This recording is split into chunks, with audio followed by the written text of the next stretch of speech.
집을 하나 더 사도 1주택으로 남을 수 있다.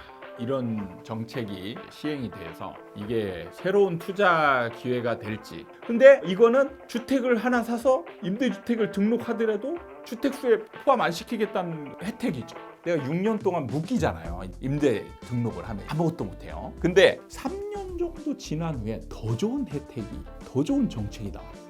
이런 판단을 해야 될 때 과연 그러면 지금 이 정책보다 더 좋은 정책이 앞으로 나올 수 있을까 없을까를 또 고민해 봐야 되는 거예요. 시장 상황에 따라서 우리나라는 부동산 정책이 계속 바뀌어왔다라는 거죠.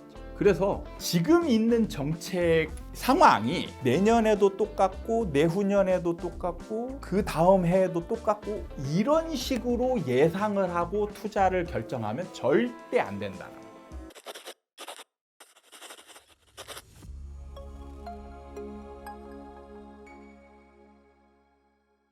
하나, 둘, 셋.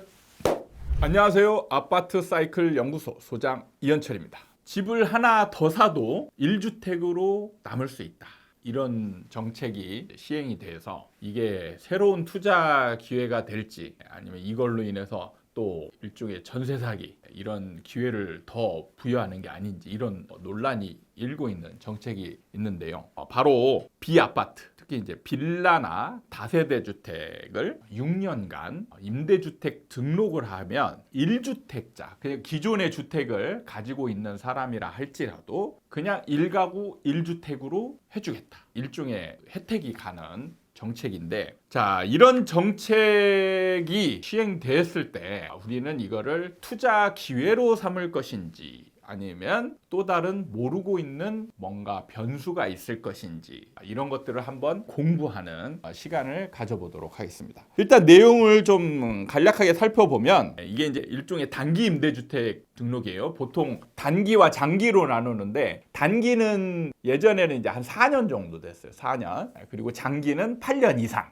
이렇게 해서 주어지는 혜택이 좀 달랐습니다. 그래서 어쨌든 장기가 조금 더 혜택이 많겠죠. 그런데 약간 중간 성격인 6년으로 기간을 했고 이거를 할 경우에 종합부동산세는 이제 가지고 있는 주택을 다 합산해서 세금을 매기는 건데 합산하지 않고 별도의 각 건물마다 이제 재산세라는 게 있어요. 재산세를 내고 종합부동산세를 또 따로 내는데 합산하지 않겠다. 임대 등록한 주택은 주택으로 치지 않고 기존 주택 하나 있으면 1주택으로 해주겠다. 이런 혜택 등이 들어가 있습니다. 그러면 이제 모든 게 다 되냐? 빌라면 다 되냐? 그건 아니죠. 건설형과 이제 매입형이 조금 다른데 건설형은 새로 짓는 거죠. 짓는 거는 공시가 6억 이하 그리고 매입형은 4억 이하예요. 이게 이제 수도권 기준입니다. 그리고 비수도권은 2억 원 이하. 이걸 왜 하냐? 단기 임대 등록 제도가 폐지됐어요. 이게 2017년도에 이게 왜 생겨났냐면 새로 지어서 임대 공급을 하기에는 시간이 너무 많이 걸리잖아요. 공백기가 있어. 그러니까 투자자들한테 일종의 투자 기회를 열어주면서 전세난을 해소할 수 있는 임대 공급을 민간을 통해서 해보겠다라는 취지에서 임대사업자 등록을 도입을 했습니다. 이게 시장에 어떤 영향을 줬을까요? 참 신기하게 초창기에는 이게 인기가 없었어요. 그러다가 언제 인기가 생겼냐? 폭등기 때 이 임대 사업자 때문에 주택 그 매물수가 줄었다. 왜냐하면 이제 임대 등록하면 못 팔잖아요. 6년 동안 못 팝니다. 등록된 기간 동안 못 팔게 돼 있어요. 그렇기 때문에 임대 사업자 등록된 주택 수만큼 매물에서 빠졌다. 공급이 줄었다. 이런 얘기를 하면서 이제 폭등을 유발시켰다. 하면서 엄청 욕을 하대고 집을 사는 사람 입장에서는 이게 혜택처럼. 그리고 이때는 또 이제 장기 임대주택 등록하면 양도세 면제가 되는 혜택이 있었어요. 그러니까 이제 또 사들이는 사람들이 있었습니다. 그러면 이게 이제 투자의 기회일까? 한번 생각해 보도록 하겠습니다. 혜택이 될 수 있는 거예요. 일단은 내가 투자를 뭔가 하나 했는데 우리나라는 가구당 주택수가 되게 중요한 기준이에요. 가구당 주택수. 1주택이냐, 2주택이냐, 아니면 2주택일 때도 일시적 2주택이냐, 아니면 지속적인 2주택이냐. 그 다음에 3주택이냐, 4주택 이상이냐. 이런 거에 따라서 세금이 달리 매겨져요. 그러다 보니까 가구당 보유하고 있는 주택 수에 굉장히 민감하게 반응하는 거예요. 근데 이거는 주택을 하나 사서 임대주택을 등록하더라도 주택 수에 포함 안 시키겠다는 혜택이죠. 빌라 사서 임대 수익도 얻고 나중에 양도 차익이 생기면 이걸로 돈도 벌고 세금도 적게 내고 1타, 2피, 1타, 3피 뭐 이렇게 되는 거 아니냐. 자, 이런 생각을 하시는 분들이 있을 수 있겠죠. 그래서 투자 기회라고 여기시는 분들도 있을 텐데, 자, 여기서 한번 생각해 볼게. 기존에 있던 임대주택 제도가 아직 남아 있습니다. 장기 임대주택 등록은. 이게 인기가 있을까요, 없을까요? 여러분, 요즘은 집 사가지고 임대주택 등록해볼까라는 고민을 지금 요즘 해본 적이 있습니까, 없습니까? 솔직히 아마 없을 겁니다. 근데 불과 한 3, 4년 전에는 집을 살 때마다 임대주택 등록해야 될까 말까 이거 엄청 고민하고 알아보고 실제 등록한 사람도 꽤 있어요. 그러니까 3, 4년 만에 분위기가 확 바뀌었어요. 그러면 그 원인이 뭘까? 혜택이 줄었나? 아니면 혜택은 그대로 있습니다. 제도는 그대로 있어요. 단기 임대주택만 말소되면 없어지는 거고 혜택은 그대로 있습니다. 왜 인기가 없을까요? 일단 시장이 약간 그때와 다르게 침체 상황으로 돌변했죠. 그러니까 투자를 하라고 이렇게 종용하는 혜택을 줘도 사실 그게 혜택이 아닐 수 있는 거예요. 왜? 기본적으로 그 하나를 더 삼으로 인해서 얘가 수익이 생겨야 이게 확정적이어야 되는 거죠. 하나를 더 샀을 때 이게 수익이 생길까 말까 이런 고민을 하는데 옛날에 4년 전에는 하나를 살 때 이게 수익이 생길까 아닐까를 고민하는 게 아니었어요. 수익은 무조건 생기니까 이때 세금을 어떻게 줄이냐가 주요 관점이었던 거예요. 근데 지금은 이걸 샀을 때 진짜 저게 올라갈까? 혹시 떨어지면 어떻게 하지? 이런 고민을 하는 시기로 바뀌었다는 거예요. 그래서 저절로 인기가 없어졌어요. 그러면 지금 이런 정책, 뭔가 혜택이 생겼다 했을 때 지금 사야 되냐, 적극적이어야 되냐를 고민할 때 이거랑 좀 연관성을 가지고 생각을 해보면 제가 이게 좋다, 나쁘다를 말하는 것보다 여러분이 연관해서 생각해보면 되는 문제라는 거죠. 그게 이제 첫 번째 문제고, 두 번째 고민해 볼 게 정책이라는 게, 우리나라는 정책이 한번 정해지면 얼마 동안 갈까? 그리고 이거 외에 또 다른 만약에 더 좋은 정책이 생기면, 예를 들어서 내가 6년 동안 묶이잖아요. 임대 등록을 하면 아무것도 못해요. 근데 3년 정도 지난 후에 더 좋은 혜택이, 더 좋은 정책이 나왔어요. 이런 판단을 해야 될 때 과연 그러면 지금 이 정책보다 더 좋은 정책이 앞으로 나올 수 있을까 없을까를 또 고민해 봐야 돼요. 그럼 그걸 어떻게 판단하냐? 이 영상이 나가는 순간에는 이재명 대통령이 되어 있죠. 이재명 대통령이 임기 5년 동안 특별한 정책 안 쓰겠다 이렇게 했지만 쓸 거냐 안 쓸 거냐? 안 쓸 수도 있고 쓸 수도 있죠. 그래서 이재명을 어떻게 알아? 어떻게 알고? 그래서 우리는 공부를 해야 되는 게, 과거에 있었던 이때 정권의 성향이나 이런 걸 파악하는 게 아니고요, 시장 상태를 보는 겁니다. 시장 상태에 맞는 정책이 나올 것이냐 안 나올 것이냐. 그러면 이명박 정권 말기, 박근혜 정권 초기에 뭐가 나왔냐면 양도세 면제나 대출 많이 해주고 이런 정책들이 꽤 많이 나왔어요. 굉장히 좋은 정책이에요. 투자자 입장에서는 이거는 이런 거 있으면 대박이겠구나. 지금 생각하면 대박이어서 이런 게 나오면 무조건 사야지라고 했겠죠. 근데 그 당시에 그게 나왔어도 사람들은 집을 안 샀어요. 왜냐면 제가 현장에서 저는 그때 일을 했기 때문에 알고 있어요. 피부로 이 완전 직감을 하던 때였습니다. 뭐냐면 상담을 해보잖아요. 아니 이게 올라갈 일이 없는데 양도세 면제를 주면 뭐 하냐고. 양도세는 시세 차익이 생겨야 세금을 내는 건데 이 세금을 면제해 준들, 예를 들어서 5억에 샀는데 5년 지났더니 5억이에요. 그러면 양도세 면제를 해주나 양도세를 100% 내게 하나 결과는 똑같거든요.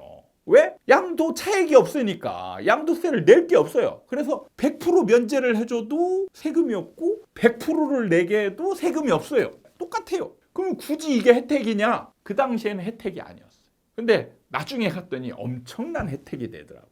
정확히 연도수는 기억이 안 나는데 13, 14년도에 막 양도세 면제들이 있었어요. 근데 그 이후 좀 지나고 나니까 가격이 막 오르기 시작한 거예요. 2015년, 16년, 17년. 그래서 이때 그냥 나는 그거 생각 안 하고 집 살게요라고 했던 사람들이 대박이 난 거예요. 왜? 세금을 안 내. 자, 여기서 말하는 건 뭐냐면 시장 상황에 따라서 우리나라는 부동산 정책이 계속 바뀌어왔다라는 점. 그래서 지금 있는 정책 상황이 내년에도 똑같고 내후년에도 똑같고 그 다음 해에도 똑같고 이런 식으로 예상을 하고 투자를 결정하면 절대 안 된다는 거예요. 앞으로 정책이 어떤 정책이 시장 상황에 따라서 어떤 정책이 나올 것인지를 미리 공부해서 알고 있으면서 지금 이 정책이 과연 나한테 유리할 것인가 아니면 조금 더 참은 다음에 해도 무방할 것인가 이런 것들을 판단하는 게 좋다라는 거예요. 그걸 알려드리는 겁니다. 그래서 정책이라는 거는 앞으로 상황이 좀 안 좋을 때 더 많은 혜택이 주어지는 정책들이 나올 수 있다. 아마 제가 예상하건대 대구나 이런 데는 조만간 이런 표현을 많이 하는데 조만간은 부동산에서 1, 2년 연 단위입니다. 부동산은 아주 긴 기간을 상정해 놓고 그걸 따져야 돼요. 그래서 조만간 1, 2년 사이에 굉장히 좋은 혜택 정책들이 나올 수 있어요. 그러면 예를 들어서 우리가 지역을 따질 필요 있나요? 올라가는 게 중요하잖아요. 투자자 입장에서는 내가 돈을 버는 게 중요하지. 물론 지역이 좋아야 올라갈 가능성이 많죠. 지역 얘기는 나중에 기회 있으면 이제 따로 어디가 더 좋냐 그걸 따로 하는 걸로 하고 대구도 나중에는 올라갈 일이 있다. 그러면은 혜택이 좀 더 좋은 쪽을 선택하면 수도권에서 빌라 지금 이런 거 샀을 때 그리고 3, 4년 후에 더 좋은 정책이 생겼을 때 그리고 다른 지역에 좀 더 좋은 정책이 생겼을 때 이런 것들을 비교해 보면 여러분들이 이걸 굳이 선택해야 되느냐 말아야 되느냐 이런 부분에 있어서 결정할 수 있는 기준들이 조금 더 선명하게 잡힐 수가 있다라는 거예요. 지금 제가 이게 나왔으니까 사라 아니면 이건 별로 안 좋으니까 사지 마라 이런 얘기하는 것보다 여러분들이 어떤 기준을 가지고 선택을 해야 될지를 알고 있으면 스스로 하게 된다는 거죠. 몰랐던 부분, 생각하지 못했던 부분을 여러분들에게 기준거리로 알려드리는 거예요. 그 다음에 혜택만 있느냐? 의무도 있어요. 그게 뭐예요? 임대주택 등록이에요. 임대주택 등록은 약간 의무성이 강한 겁니다. 의무를 주니까 혜택을 주는 거예요. 그 의무는 뭐냐? 일단 6년 동안 주택임대사업자를 유지하면서 가지고 있어야 돼요. 그래서 여기에서 첫 번째는 6년 동안 팔면 안 돼요. 팔 수 없습니다. 그러니까 내가 사정 변화가 생겼어요. 그래서 나 팔려고 하는데 안 됩니다. 안 돼요. 그러면 어떻게 되느냐? 혜택 주어졌던 거 혜택 다 저기 하고 과태료 같은 게 또 나올 수 있어요. 과태료. 그러니까 내가 6년 동안 묶일 거를 각오하고 해야지 중간에 사정이 생겨서 팔거나 뭐 이랬을 때 생각지 못한 손실이 발생할 수 있다. 그 다음에 두 번째는 임대주택 등록하면 임대료를 마음대로 올린다 못 올린다? 마음대로 못 올려요. 못 올립니다. 올릴 때 5% 범위 안에서만 올릴 수 있어요. 이것도 나한테는 의무이자 일종의 불이익이 될 수 있어요. 예를 들어서 막 주변 빌라 가격이 막 전세 가격이 막 올라가. 올리고 싶은데 올려요? 못 올려요? 못 올리죠. 그러면 내 돈이 많이 묶여 있는 비효율적인 상황이 그렇다고 손해는 아니에요. 엄청난 손해는 아닙니다. 전세금을 막 올리는 게 엄청나게 나한테 이득이냐? 사실 그건 아니에요. 여러분들이 좀 잘못 알고 있는 부분도 있는데 전세금을 막 올리는 게 엄청나게 이득이냐? 그 돈이 다 내 돈이냐? 아니에요. 그건 빚이에요. 빚. 전세금은 뭘로 생각하면 좋냐면 무이자 대출이라고 생각하시면 돼요. 자, 은행에서 무이자로 돈 빌려줄 테니까 받아가세요. 그러면 이득이에요? 아니에요? 이득은 이득이죠. 그렇다고 이 돈이 내 겁니까? 내 건 아니에요. 언젠가는 갚아야 되는 거죠. 그러니까 이 돈을 빌려가지고 내가 약간의 수익이라도 얻을 수 있으면 빌리는 게 이득이 되죠. 근데 만약에 이 돈을 빌려서 내가 손에 쥔 모래처럼 이렇게 샥 흘러내리는 거 있죠. 돈을 갖고 있다가 조금씩 써요. 써서 나중에 대출 만기됐을 때 내가 가지고 있는 현금이 없어. 그렇다고 내가 이걸로 수익을 얻으냐? 수익도 없어. 그러면 어떻게 해요? 손해가 되는 거예요. 그걸 잘 판단해야 돼요. 그래서 무조건 전세금을 올리는 게 엄청난 이득은 아니에요. 그러니까 여러분이 임대주택 등록 안 하고 예를 들어서 하나 사서 월세를 놨어요. 그럼 그건 다 고스란히 내 수익이 될 수 있죠. 그리고 나중에 올라갈 때 올린다든지 그리고 그 돈을 이제 다른 데에 투자했을 때 더 벌 수 있는지 여부 이런 것들을 고려를 해서 비교 우위에 있다라고 판단됐을 때 투자를 결정하는 겁니다. 그래서 이 혜택이 좋냐 나쁘냐를 판단하기 전에 엄청나게 좋은 혜택이 아니면 그 다음에 다른 상황이 있지 않을까. 이런 것들을 염두에 두고 판단하는 게 좋지 않나, 이런 생각을 해보시라고 이 영상을 만들었고요. 그 다음에 이게 이제 빌라 사기의 우려가 될 수 있는 상황을 만드는 게 아니냐. 사실 지금 상황에서는 빌라 사기의 여파가 사실 크게 없습니다. 왜냐하면 임대주택 등록을 하는 조건이 조금 까다로워졌어요. 그래서 전세 보증이라고 하죠. 전세 보증의 한도가 낮아집니다. 그러면 이게 투자자 입장에서는 또 손해예요. 이게 약간 불이익인 거예요. 왜냐하면 전세금을 예를 들어 빌라 같은 경우는 매매가 2억이면 그냥 민간 임대에서 1억 9천, 1억 9천 5백 이렇게 받을 수 있는 집들도 많아요. 근데 이렇게 전세 보증 한도가 들어가잖아요. 그럼 뭐 1억 7천, 많아야 1억 8천 이 정도까지밖에 못 받는 거예요. 그럼 덜 받을 수 있죠. 투자자 입장에서는 전세금을. 그리고 내 돈이 더 많이 투자돼야 되는 그런 부분들이 있다. 이런 것들이 있기 때문에 사실 투자자 입장에서 그렇게 매력적이지 않을 수 있고요. 그 다음에 이것 때문에 전세 사기의 기본은 뭐냐면 매매가와 전세가 갭이 작아서 생기는 거예요. 일종의 사회 현상인 겁니다. 그래서 이 사람이 이제 의도적으로 뭔가를 했냐 안 했냐에 따라서 사기가 들어가는 거고 아니면 실패가 되는 거죠. 그런 건데 이 전세가와 매매가 갭이 벌어지잖아요. 벌어지면 사기의 가능성이 훨씬 더 줄어드는 겁니다. 그렇기 때문에 이걸로 전세 사기의 도구로 사용되다든지 이런 거는 현재 상황에서는 그 2021년, 22년 이런 상황보다는 현저히 가능성이 줄어든 상황은 맞아요. 그렇기 때문에 뭐 이것 때문에 전세 사기에 더 이용되거나 그 전세 사기를 만들어낼 수 있다.